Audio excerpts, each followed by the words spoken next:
Hello, everyone. My name is Chris Martinez, and I'm the mayor of Gadventures. And for the purposes of today, all you need to know about that is that I have the great pleasure of championing the purpose-driven, passionate people that make up Gadventures. And occasionally, I get to hang out with fine folks such as all of you for fantastic conversations like the one we're going to have today. So again, we do want to welcome everyone that's joining us today. We're expecting around 500 people today. So we want to send a massive hello to all of our friends in Canada, the United Kingdom, the United States, and we've got friends from around the world here today, from India, South Africa, Bolivia, Peru, and Argentina. So thank you so much for joining us today. We hope that you and your families are safe and well at this time. And we sincerely appreciate you taking the time to join us today for the latest in our series of Retravel Live virtual events, addressing how we can reshape travel on the other side of the pandemic. As many of you know, Earth Day took place a few weeks ago, and it's a day that sees a lot of conversations taking place about conserving the planet. Here at Gadventures, we believe that every day should be Earth Day. So we've planned today's Retravel Live event to continue those important conversations and look at how we as travelers can better protect this beautiful planet we inhabit. Now, before we go ahead and get started, I want to kick things off with the fun stuff, and that's the housekeeping notes, all right? So we've collected all of your questions in advance, and we're going to do our very best to address as many of them as possible throughout this conversation today. But if you didn't have an opportunity to ask your question, or maybe you're inspired by the conversation, we're also going to be taking additional questions via the Q&A section in Zoom. So please be sure to take advantage of that. In addition, we recommend that everyone selects Fit to Screen at the top of your Zoom window to make sure that you have the best possible viewing experience. And finally, we're going to be recording this session and making it available to all of you via our YouTube. So if you need to step away, if there's something that you really want to go back to, you'll have access to that. So without further ado, I think it's time that we go ahead and kick things off with some introductions. And I'd like to start by introducing our host and moderator today, Bruce Poon Tip. Bruce is an entrepreneur and philanthropist who was inspired by travel's potential to be a force for good, which led him to start Gadventures 31 years ago with the vision to pioneer travel that benefited both the planet and its people. Welcome, Bruce. Thank you, Chris. Great to be here. Today, Bruce will be joined by Lily Carlson. Lily is a Toronto-based digital creator, photographer, and writer who's passionate about sustainable travel and how we can do better for the well-being of the planet and its people. Welcome, Lily. Thanks so much. Excited to be here. In addition to Lily, we've got Tommie Eaton joining us today. Tommie is the British founder of Bambuu Brush. As a passionate traveler, he has explored, lived, and worked around the world. And having spent 6 years in Asia and Australia, he was shocked by the plastic waste he saw on beaches and was inspired to be part of the solution. Welcome, Tommie. Hey guys, thanks for inviting me. It's a pleasure.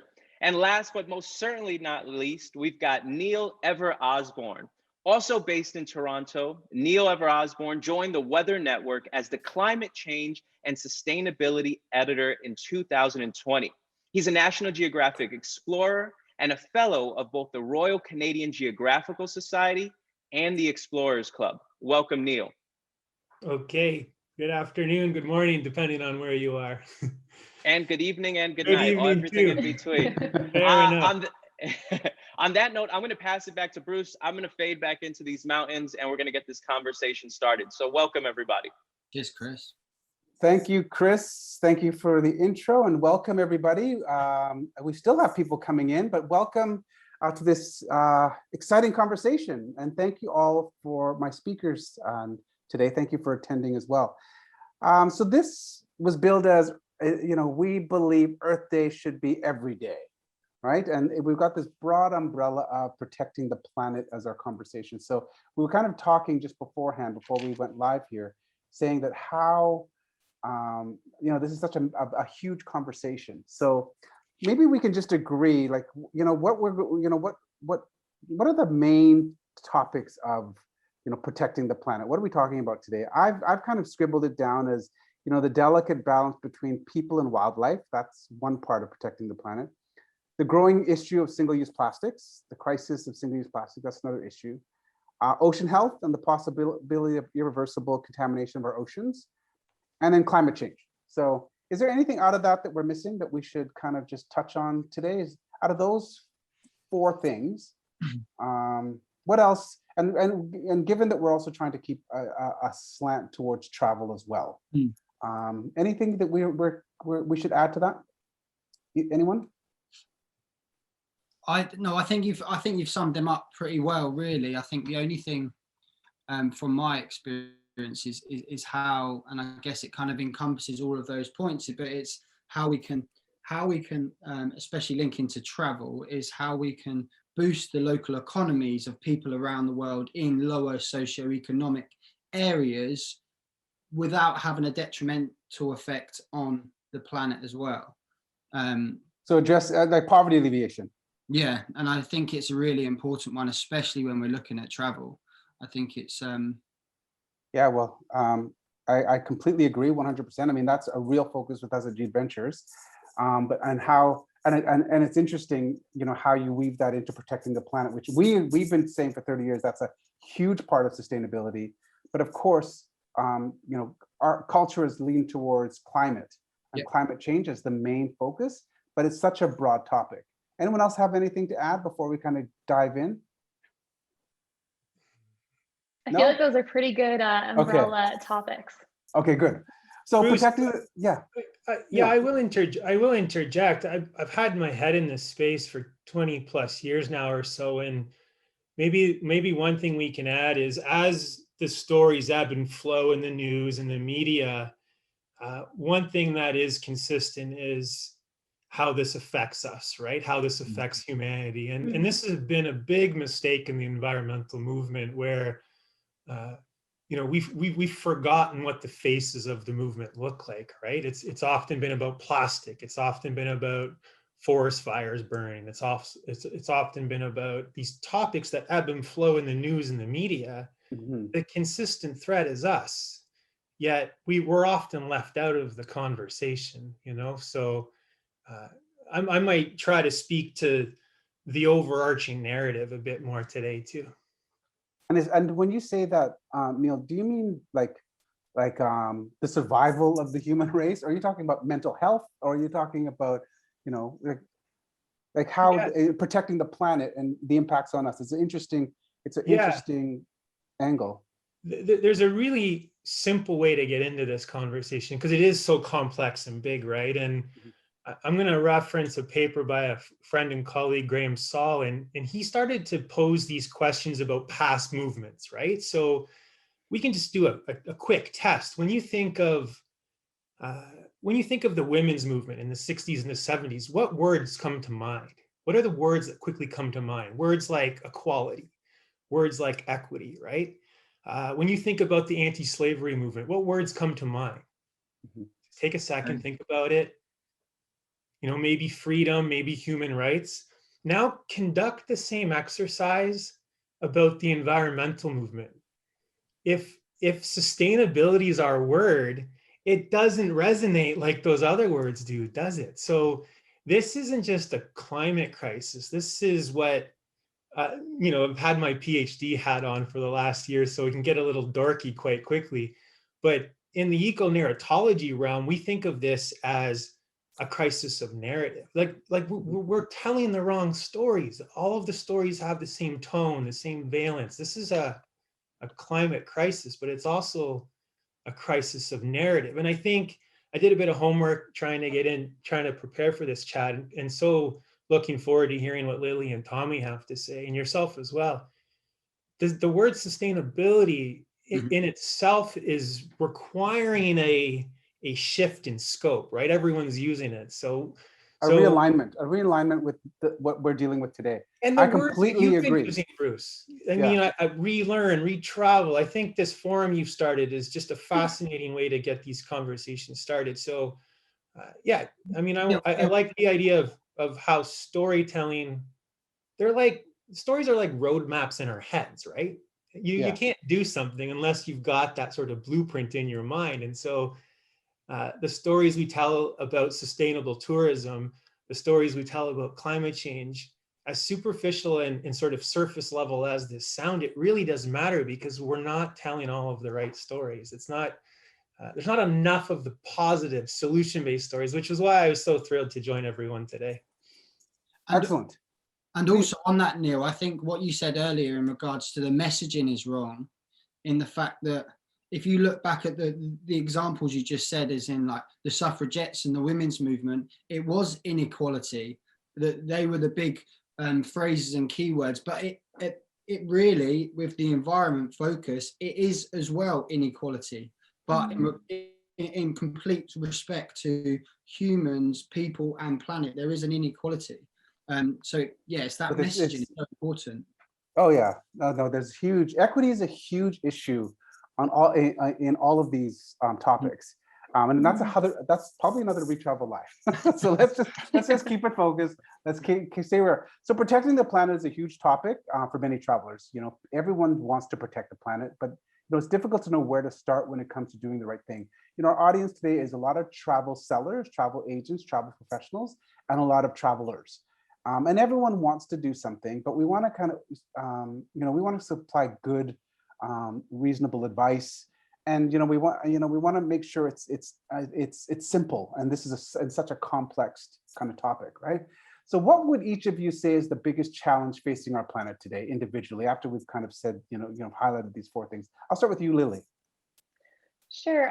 When I was looking at this question, I was trying to pinpoint one specific item that I would say is the biggest challenge. And honestly, I think one of the biggest things that I first think of is the lack of accountability and transparency for things like environmental regulations for society, especially when it comes to the companies and corporations that exist within our society. The process behind dealing with something like waste or emissions is incredibly complex. And as a result, when you don't have certain regulations or standards of accountability, companies are able to scapegoat smaller solutions while ignoring bigger problems. It gives the opportunity for people to manipulate data and tell the story, as we were saying, storytelling, the story that they want to tell, and maybe not necessarily the story that we need to hear. This is where we end up getting greenwashing and things like that. I've actually worked in the corporate sustainability reporting sector for a few years, and seeing that something as simple as sustainability reporting is completely voluntary. It's not mandatory anywhere in the world. So this, it gives people and companies the option to choose to disclose or not disclose whatever they want to. So they're able to control that narrative. So it's a huge issue. There's, I think it's something like 100 companies are responsible for approximately 70% of global emissions. So it's a huge problem. And yet, what is a piece of advice that I can give people that's a simple solution that can contribute to solving something like this is to vote, is for people to educate themselves on different topics and pay attention to global leaders, to different governments, listen to what they're doing, what they're saying, how they're going to impose certain things on companies. And then when that election time comes, if you have the opportunity, use your voice, use your vote to help make a difference. Okay. What about you, Neil? Do you have comments on that? And just a reminder of what we're talking about here. What would you say is the biggest challenge facing our planet today? Out of if there's one that's more important than the other? Yeah. So I made a note about just the tone of the narrative in itself. So there's a lot of doom and gloom, and I think what our research and surveys are telling us is people are just craving solution-focused stories. The interesting thing about that is the psychology of it, because while the surveys say people want solution stories about these topics we're discussing, people are still clicking on the doom and gloom. So it's a reframing of what our interests are, right? The psychology says we want to click on the doom and gloom still. The pain and the suffering of others perhaps is just an elemental thing, but the surveys tell us solution focused. But here's my very short and concise answer to this question. This is about funding and to Lily's point, political clout. So if you want to do something today to help shift this narrative, donate to people doing the good storytelling, the good political work, and to Lily's point, like, be active, voice your opinion. So funding and voting are two really good ways you can get involved in this conversation, even during the pandemic. Of course, if you're privileged and fortunate enough to do that. And Tommie, just you add on to that? Can you add on? Yeah. Anything? My big thing is education, and I can only talk personally. My background's in, before I went and lived abroad, my background was in teaching, and I'm a massive advocate for education. And like you said at the start of the session, protecting our environment and the global crisis, it's such an overwhelming topic, like ridiculously overwhelming topic. You can't even start a conversation in the right way. And I think a lot of the time people want to make a change, but they don't have that fundamental level of knowledge. For me personally, at school, I wasn't taught about climate change in too much detail. And I think we work with a lot of corporates and businesses around sustainability. And realistically, and this is no disrespect to anyone, the majority of people don't know fundamental language and basic keywords around sustainability and the environment. So for me, I'm like, how can we even start a journey on sustainability if people don't understand the benchmarks of what we're working at? So a massive aspect is just education. And like with our workshops, we deliver workshops in primary schools and deliver workshops at corporates. And if I'm completely honest, the difference between the content of the workshops at primary,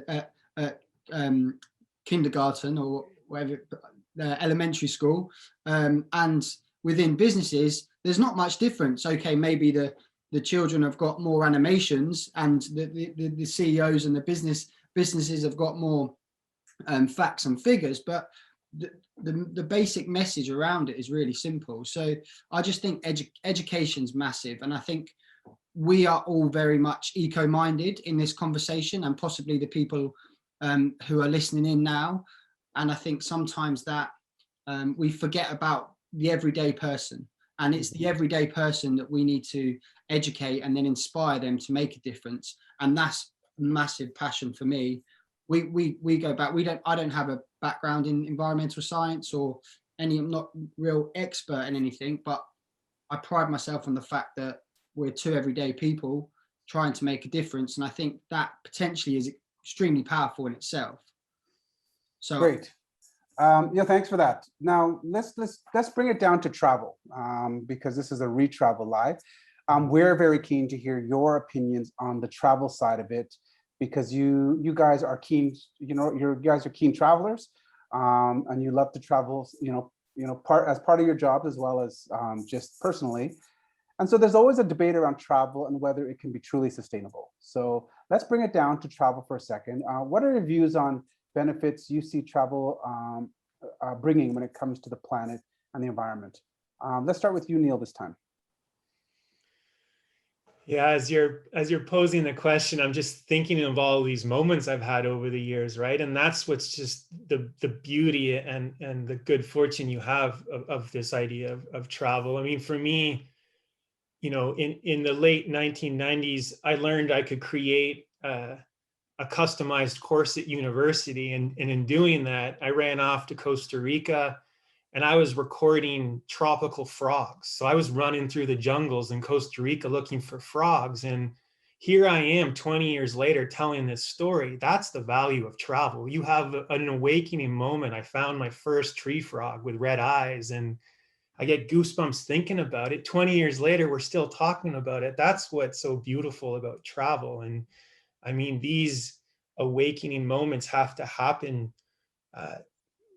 Your team and people like us, we're about creating these awakenings, these individual moments where people experience the world in a way that begins to define their character. I ran the jungle for a month in Costa Rica all those years ago. In the last year, it's been polar bears and gorillas in Uganda, Rwanda, and Democratic Republic of the Congo. Like to bear witness to these scenes is a character defining opportunity for the privileged amongst us. And let me just perhaps highlight this idea of bearing witness, because I think we're also going to talk today about how many of us are traveling, how many of us are going to places. I think being there is important, but what's even more important is bearing witness to. So when you witness an event, it's almost as if you take on a responsibility to act on that. And so just imagine if all of the travelers around the world, instead of just going, they also take on a responsibility. And we're seeing this. People are already doing this. People have been doing this for a while. Tommie's probably got a great story about his transformation. It's this idea of taking on responsibility. So this is what are the benefits to travel for me, that awakening moment that defines your character, and then how travel can transform what you do day to day. Right, how it impacts you when you come home is also an important part of that. Creating those memories and how it changes your view creates action when you get home, right? So that's an important part. Lily, I'll go to you on the same question, just on your views of benefits you see travel bringing when it comes to the planet and the environment. Yeah, my train of thought went similar to Neil's. I really think that ultimately some of the biggest benefits that come from travel is, awareness, being exposed to new people, new experiences, new perspectives. To the point Tommie was making previously, education, having personal experiences with things that you never would have experienced otherwise, or having that awareness, that education, and then as a result creating that empathy. I think that empathy is one of those things as humans that connects us to each other. It connects us to issues. It connects us to problem solving. Coming home and having those experiences and those conversations with people, things that you've witnessed, things that you've gone through. As you said, you come home with a fresh perspective, and suddenly who knows which of those experiences or moments can be the catalyst for you to change the course of your life, for you to take specific action when you get home. I know for me, I share a lot on my social media about sustainability in travel. Living more sustainably. And for me, travel, I would argue, has been probably the biggest catalyst for my passion for wanting to do better for our people and our planet. Just having a better understanding of global issues, environmental and social justice. I would attribute a lot of that to my experiences I've had because of travel. Excellent. Thank you, Lily. And Tommie, if you want to weigh in on the same question. Yeah, and I think it's exactly the same as Neil and Lily. I think those moments are so, in some respects, intangible. You can't hold them, but they are stored somewhere. For me personally, I was in my life, I always wanted to be a teacher. I studied hard, went to university, came out, went into education. I was very set on my way of living, in the fact that I thought I was right. I was very healthy. I went traveling for 3 months, and boom, suddenly my world is open to different people, different cultures, even down to different foods, but just experiencing so much. That's not tangible, but then it's ridiculous. I can't explain how, and I think we can all kind of understand the importance of travel, but to put into words, it's hard. But then looking at the impact of it, for us, if I hadn't gone traveling, we wouldn't have set the business up. We wouldn't have then been doing everything that we are doing in regards to with our products and with our plastic pollution cleanups and workshops. And in some respects, you can kind of make that tangible and look at that impact, because you can quantify, okay, we've stopped 32,000 kilos of plastic toothbrushes entering circulation, so it is quantifiable. But I think the intangible aspects of travel, you can't actually make tangible, if that makes any sense. Because Tommie's brought this up, there's a really romantic way to think about this, and travelers in the audience may have come across Wade Davis before, who's done some great work on this idea of the ethnosphere. Like there's a biosphere, like there's an atmosphere, there's an ethnosphere, which is like the sum total of all those myths, beliefs, imaginations since the dawn of consciousness. This is, you access the ethnosphere when you travel. And then, yeah, you can do it in books, but is it the same? And your 30 plus years in this industry, you know, has the anecdotes that suggest seeing this in person, bearing witness, experiencing all of the colors and flavors that the world has to offer. Yeah, I mean, if I wasn't doing what I'm doing, I'd love to be in your industry, you know, because it's got such a role to play. These are good points, but I wanted to add one thing though. On the travel side, it should also be noted that, you know, some of the greatest opportunities for conservation is when you protect wildlife or animals and show local people that, you know, the tourism actually has an appreciation for these animals, like the gorillas in Africa that, you know, that were being, you know, slaughtered. But when the local communities are taught how tourism can bring, you know, benefits to the community, and how the appreciation and love of these animals from around the world, people, tourism actually aids in conservation a lot of times. When you protect areas that, you know, you want to bring tourism in, which creates jobs, and you bring local people into the dialogue of tourism. There's also, so creating those experiences for people can be some of the most powerful forms of conservation. And that also includes cultural heritage preservation. There's so many communities that are losing their youth because they're going to cities to find jobs and not staying with their communities. But once you bring tourism in there and show that people are actually interested in their culture, it brings pride to these communities, which aids in cultural heritage preservation. So I just wanted to add that part, which is super important to the story of travel and the circular nature. It's not just a one-way experience for travelers. That I get this from experience. You also give so much by showing your appreciation and love for another culture or wildlife or protected parks. So as travelers, you know, one thing that we forget is how few people in the world have the opportunity to say they want to go on vacation. So we're so privileged to travel, right? And in the world, there's so few people that have that luxury to say, I want to go on a holiday, whether it's financial, whether it's, you know, having the holiday time needed, or, there's so many, and we have this privilege of visiting some of the world's most fragile and beautiful places. But one issue we can't escape is this growing plastics crisis. And I just want to touch on this quickly. And I'm going to start with you, Tommie, because this is your area of expertise. The damage that's having with single-use plastics and what travelers can do to help tackle the plastics issue. Okay, yeah. So first of all, I think there's two ways to do it. You can look at the initial, I always talk about tangible and intangible actions. And the tangible actions are things that we can all research online. We can go and have a look at and make sure that we're using before we go on a trip, use our reusables. We are, there's so many options out there. Obviously a Bambuu toothbrush, reusable water bottle, reusable straws, cutlery, lunch boxes, all of that aspect.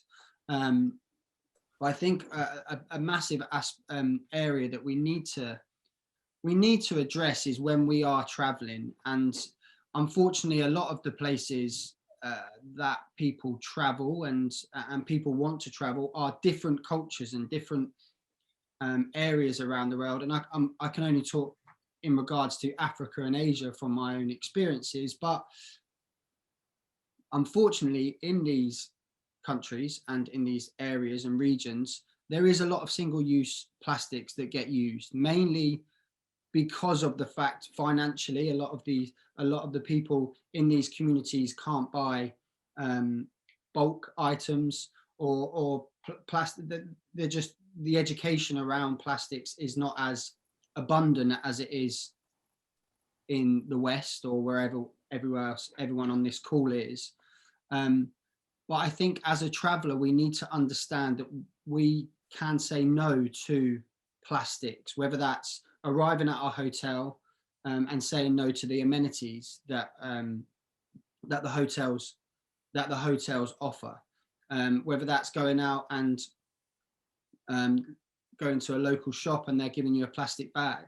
That goes back to us making sure that we have prior to the trip brought our reusable bags. So there's two aspects of that, and it's having the confidence and that education to understand that cultures are different and not be judgmental as well. And I think this is something that we certainly have experienced of, and you see it throughout social media. People are like, oh, Asia, Africa are the ones. Why are people banging on about the UK and America about plastics? But unfortunately, we're in the financial position to deal with our situation around plastics. These communities don't. So it's yeah. So in regards to the specific question of what we can do, there's loads, and we have the ability of the internet to go and research so much. But reusables is a massive area. Thanks, Tommie. You know, I'll just put in, say quickly, you know, just the year before COVID hit. So like I always say, like that's 2 years now, but this year is kind of a lost one. We started a plastics partnership. And one of the things that shocked me is how quickly the plastic partnership project was actually working with all of our local hotels.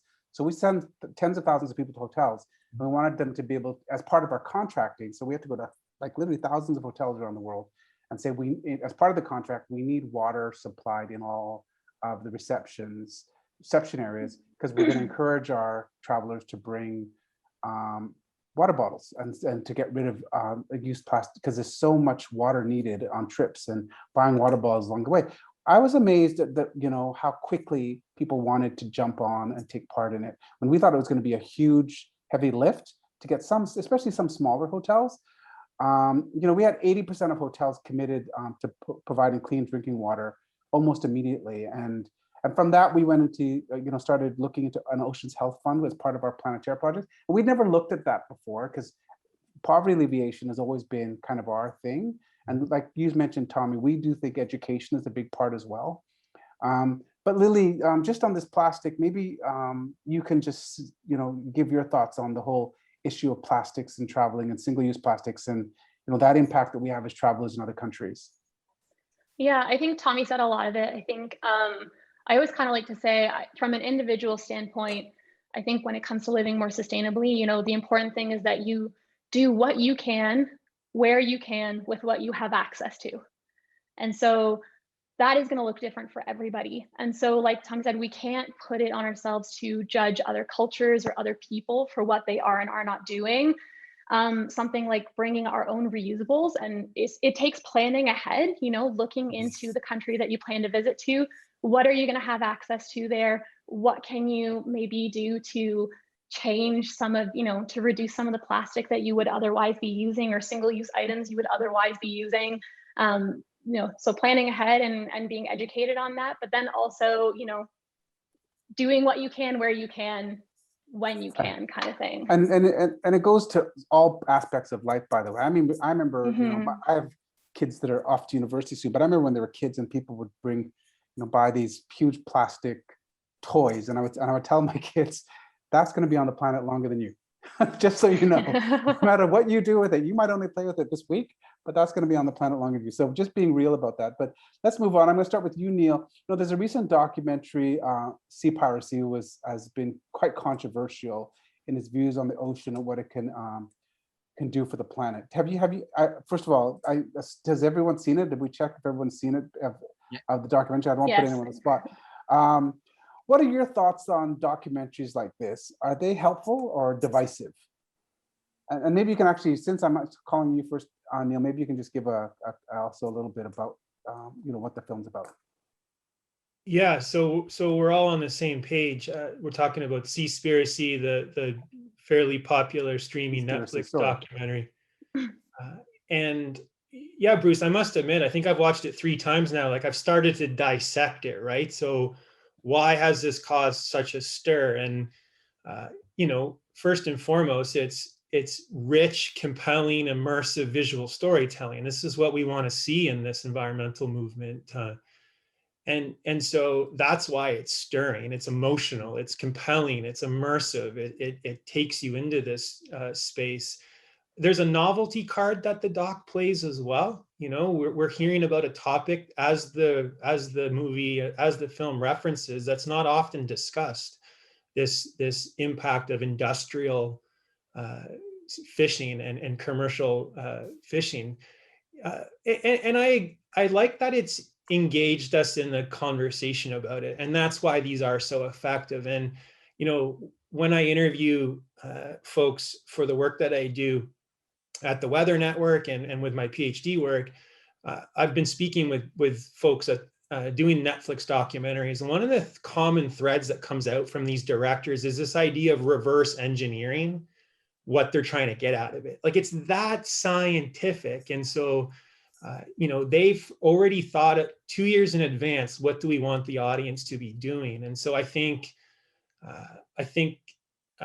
Ali and Kip get it right in terms of drawing attention to an action that people can take. And everyone that I've seen it, fair enough, I live and breed in circles that are certainly tailored to this conversation, but I'm trying to talk to more and more people about this. And the common response is they're not going to eat fish. They're not going to eat sushi. I got a text the other day, goodbye sushi.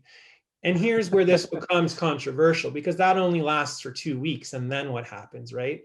We know when you watch a Netflix docs like The Social Dilemma or The Cove, or you know, any one of these that have this scientific integrity behind them, the science of the storytelling, we know there's a blip in, or a dip in products being bought associated with these documentaries.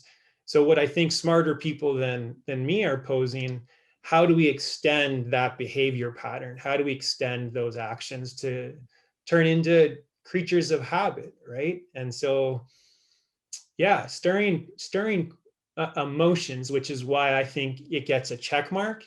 The unfortunate part is I do a lot of work, and I've done a lot of work with some of the organizations in the documentary, and because we're talking about protecting areas, you know, I have to draw attention to organizations like Oceana, for example.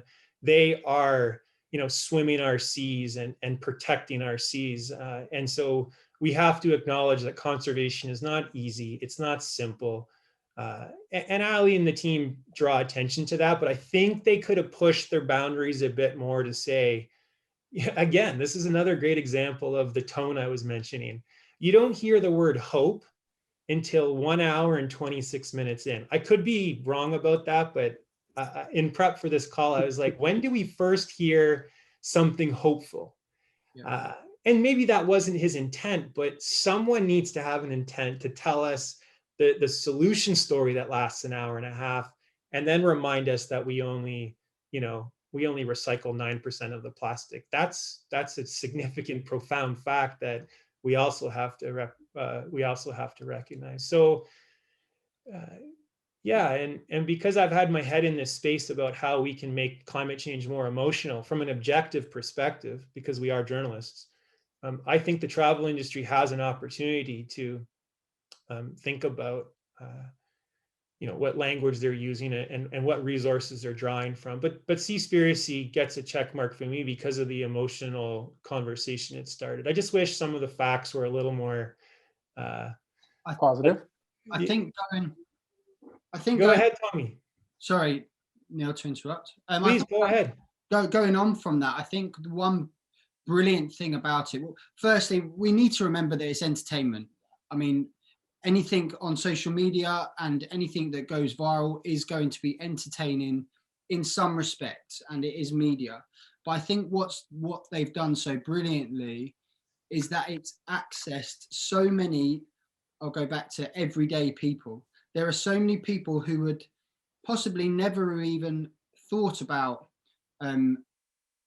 environmentalism or the ocean or any aspect that they talk about, that has watched that documentary and that has drawn that emotional response.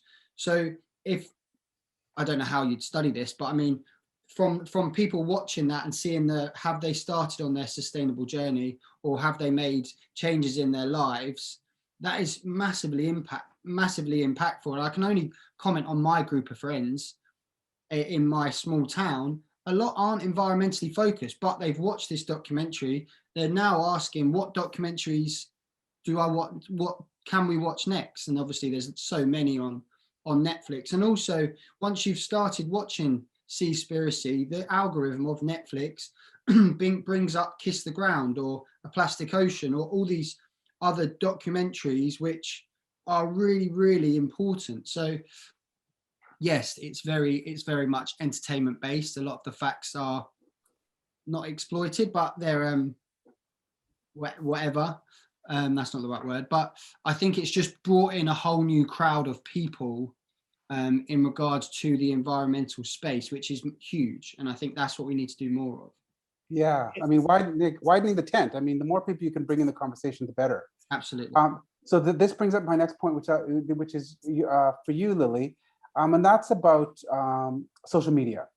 Following from what we've been talking here, just the media side. Well, we're talking about a documentary in the case of Seaspiracy, but what role does social media play in the education around conservation? Is there a risk that social media can exasperate, this whole eco-shaming that was going on just prior to the pandemic and continuing, I guess, after?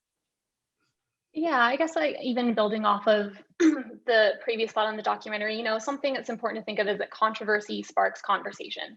And at the end of the day, if we are having these conversations and it is pushing people to become more educated about certain issues that are happening, that's a positive thing. One of the things that I like to try and focus on in social media is, as much as there are, of course, there are pros and there are cons to things like social media, as there are many things, which is unfortunately, I like to use my platform to discuss my journey towards living a more sustainable life. At no point have I ever claimed to be a perfect environmentalist. I actually don't think the perfect environmentalist exists. But I have been a victim of criticism on my platform saying, that I'm not a good enough environmentalist, or that I can't be a real environmentalist because I do X, Y, Z. But you have to brush it off. The thing is that there is so much good that social media can play. There are so many incredible accounts out there that can foster different perspectives and awareness. I've followed so many people in the last couple of years that offer Indigenous perspectives, that offer, the Black perspective from something especially as environmentalism, which is intersectional. You have to look at it from so many different perspectives, and it can't be whitewashed. And I think that was honestly one of my challenges with Seaspiracy. Again, I think it was great to bring awareness. And one of the things that I love about documentaries is that they work as a great starting point. And then I love to do my own research on the topic afterwards to kind of see what people are saying about it, dig in a little bit deeper.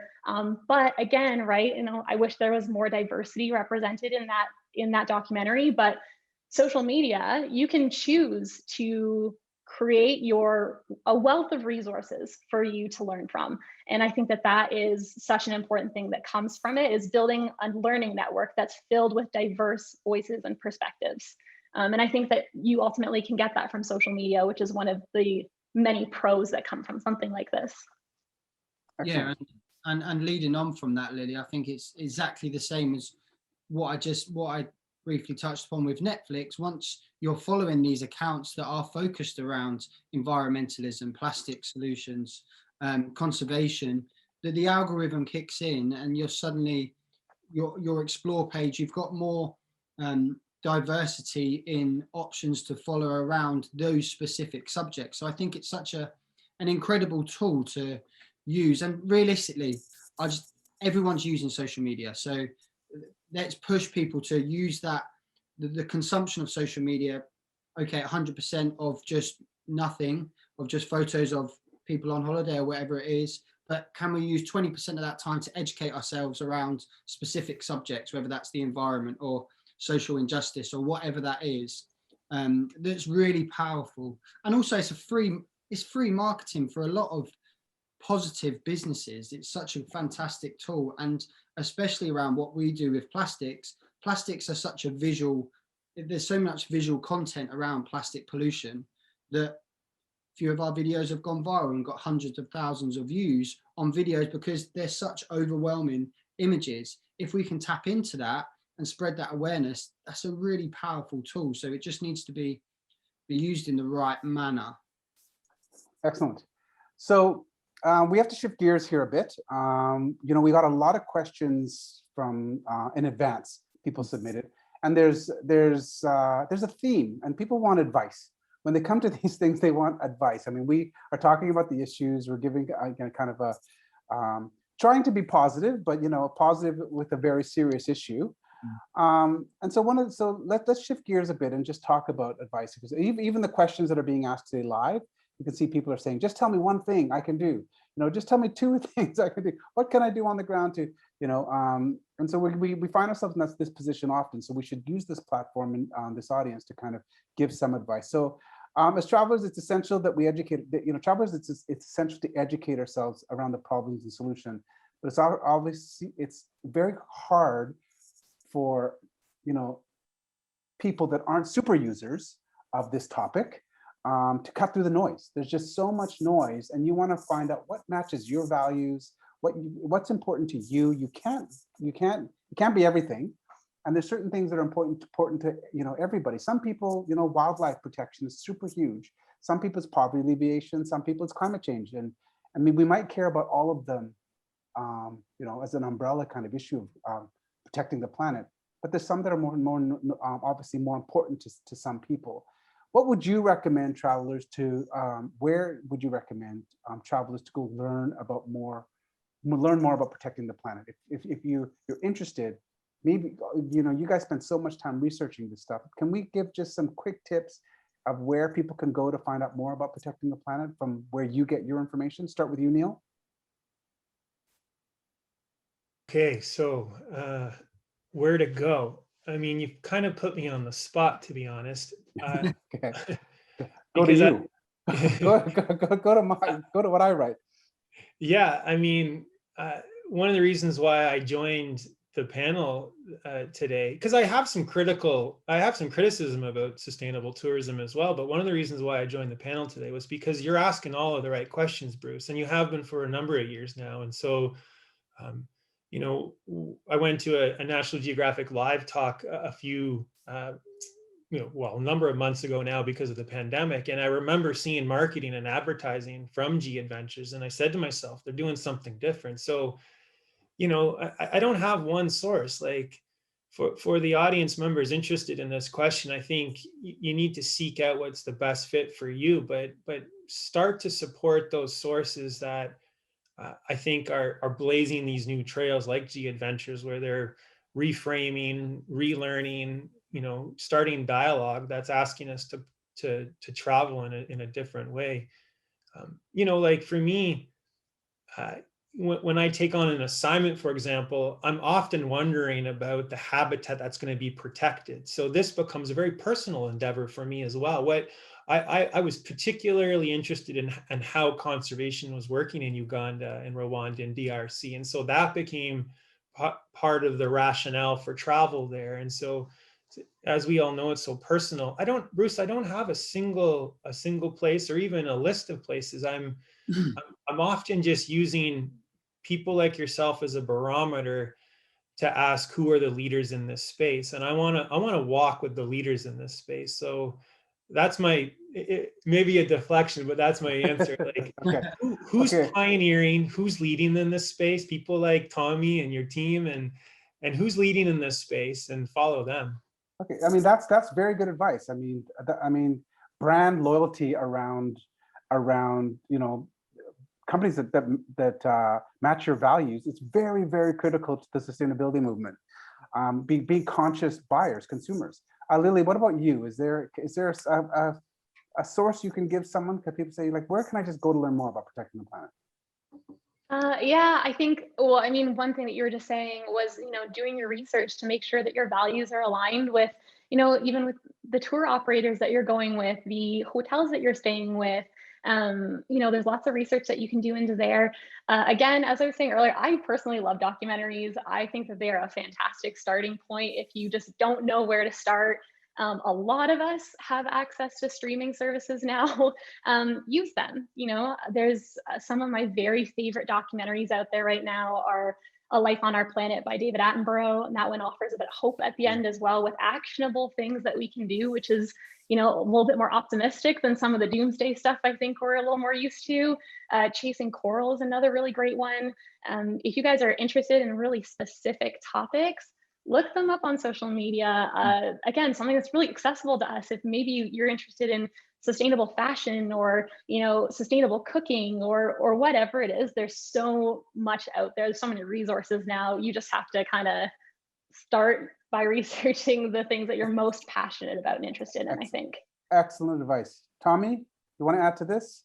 Yeah, I'm a huge advocate for social media. I'm a massive advocate for social media in the respect of the fact that, one, take it that it's entertainment, but also it's so accessible nowadays. Realistic, like you go to the width and breadth of the world, people have got access to, apart from certain countries, people have got access to social media. But I think what we need to take from that is, yes, it's entertainment and it's media, but then from that, like Lily says, if there is a specific topic in which you feel passionate about, then do go and do your own research around that, whether that's on scholar items on Google, or there are papers around specific topics. I think use social media as a gateway to inspire yourself and educate yourself on certain topics, and then do your own research. I think it's a really important area that needs to be discussed. We're using social media, so let's just use it in the right way, in a positive way. Excellent. Okay, we have 8 minutes left. I told you guys in advance that this time was going to fly by, and we have so many questions in the audience we're not going to get to, but another question's come up, and I was dying for this question to come up secretly. So I want you, all of you, to give me a feedback. This is the massive issue of carbon offsetting. I'm personally asking for this because this is something we're debating internally at Gadventures, like the concept of carbon offsets. Someone, Rodney Perry, I'll give you props, Rodney, for asking this question live here today. You know, what offsetting carbon emissions, carbon offsets? We don't have much time because we're wrapping up here. What are your thoughts on that? Let's start with you, Lily. I want to hear from everybody though. Yeah, I think that carbon offsets can be a good option. Again, it shouldn't be I don't think it should be your initial go-to. I think that there are other ways that you can minimize offsetting. So with something like travel, for example, if there's an option to do a longer flight that's direct, that's preferable to taking, 3 short haul flights to get to the same destination.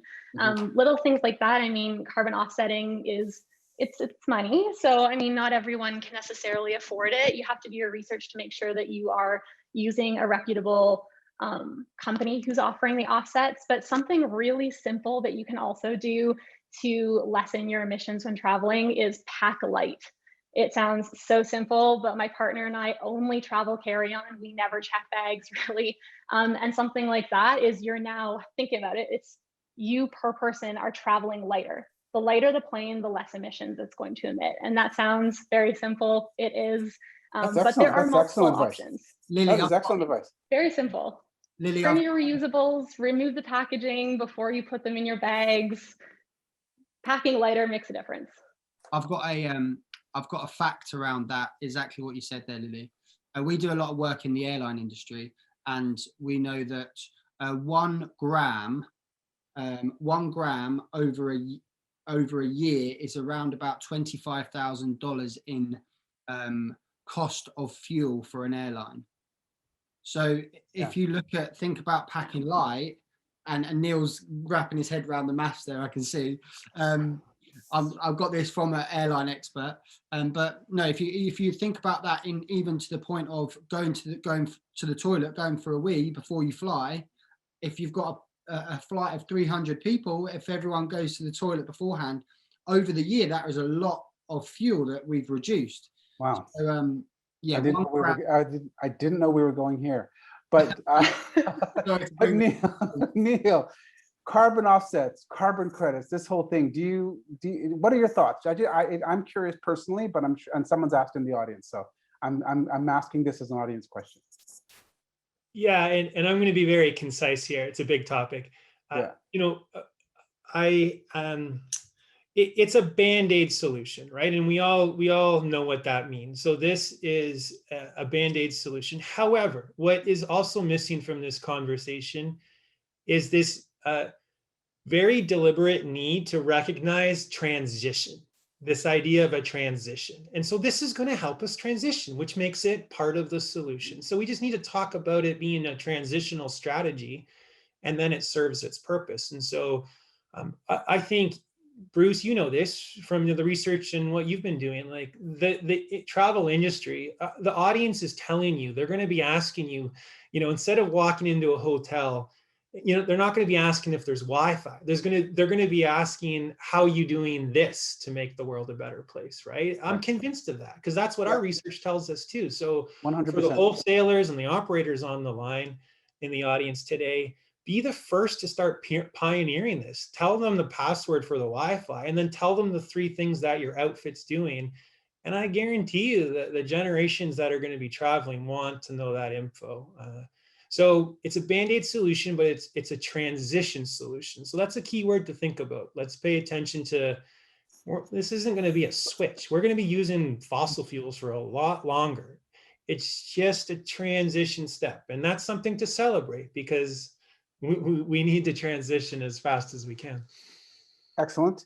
And I will add onto that point that, it's anything is important. Like anything that people do, anything we can get people to think about, it's important. But what you said, Neil, is so true. It's a Band-Aid solution. We don't want to create the wrong behaviors by saying, oh, if I just offset here, then I'll just do whatever I want. As long as I offset it, we're trying to change behaviors across the planet. And offsetting doesn't always, not for everybody. If people just didn't, unless they know, really research it, it might create, to me, it might create the wrong behaviors, because you think, okay, well, I'll just offset this, or this company's carbon neutral, or my tour is whatever, I'll offset my trip or whatever, and now I can just do whatever I want. And that's not really the message. But anyways, last question. I need quick answers. We're running out of time. It's like a minute apiece at the most. So final question, and keeping it positive, do you think there will be more of a focus on sustainability when we can travel again? And what do you think what effect do you think that'll have on the industry? So I will start with you again, Lily.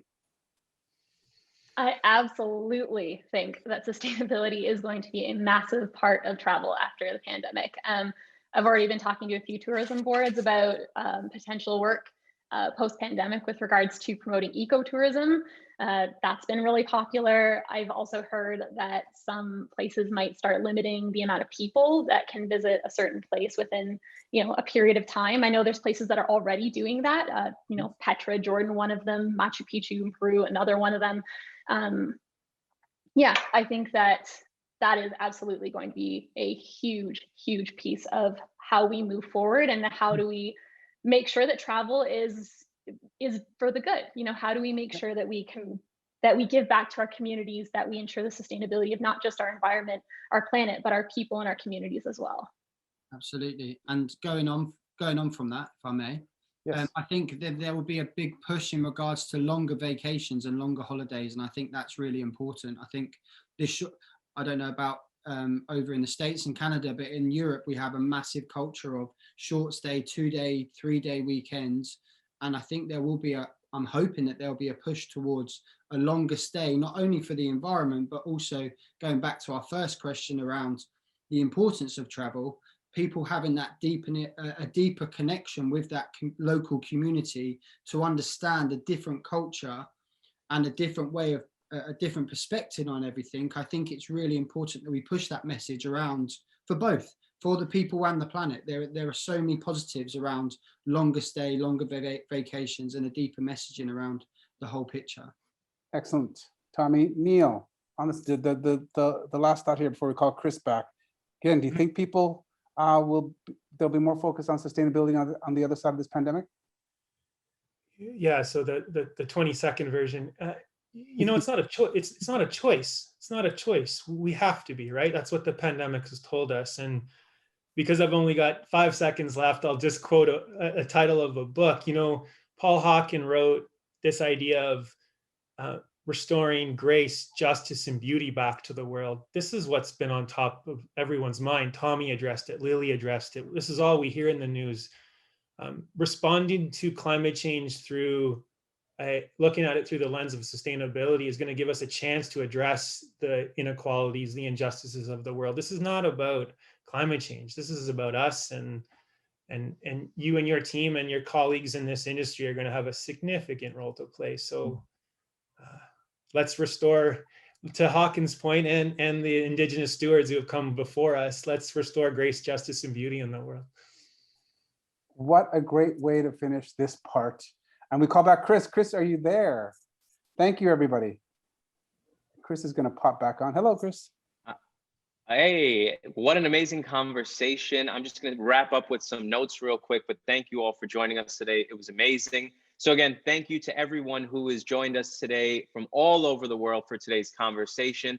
This is the latest event in our Retravel Live series, where we address the most pressing topics in travel and together look at how we can solve them so we can retravel the right way. Visit retravellive.com for more details on our next event. And to learn more about the great work of our guests, you can check out Neil's imagery and stories at neileveraosborne.com. Learn more about travel and sustainability by following Lily on Instagram at Lily's Lens on Life, or be inspired by Tommie to make one simple change by visiting www.bamboo with 2 U's brush.com. And that's it for me. I'm going back into the mountains, passing it to Bruce. Thanks, everybody. Excellent. We're just a few minutes over. I just want to thank all of you. This conversation was amazing. You guys were amazing. Very, like, it is such a huge issue. I mean, we only scratched the surface. I told you guys time would like just zip by. And I actually feel a little bit that we could just, we could go on for another hour, because it was such, and you guys were such a good mix of the way we kind of created it, got into a conversation about it. And that shows that it's a really important issue. So thank you everyone for attending, for your time. Thank all of you for spending some time with us and giving your feedback. Gadventures has always been committed to, poverty alleviation and wealth distribution. We've always seen the benefits of travel in that sense. And over the years, it's broadened to these ideas of the planet. And our customers are asking us for the first time, broadening the spectrum of how we define ecotourism, or how we define sustainability, or how we define travel as a force for good. And it's such a broad topic, and it's so meaningful in different ways for everybody. And I encourage the audience to just cut through the noise and find out, everything can't be important to you. There's going to be levels that are things that are more important to you and more meaningful to you based on your values and how you want to live your life. And find out what those are. And my advice is just focus on those, because we can't be everything for everyone. There's so many things we can care about in this world. I mean, so the planet is one of them, but some people it's MS or cancer research or AIDS education. There's so many things we can care about, but we have to whittle them down to things that are important to us, our reality, and our values. And hopefully we gave you some thoughts today with this talk. So thanks again, everybody. And this will be recorded and people can watch it later. Nice meeting all of you. Thank you. Bye now. Thank you. Take care.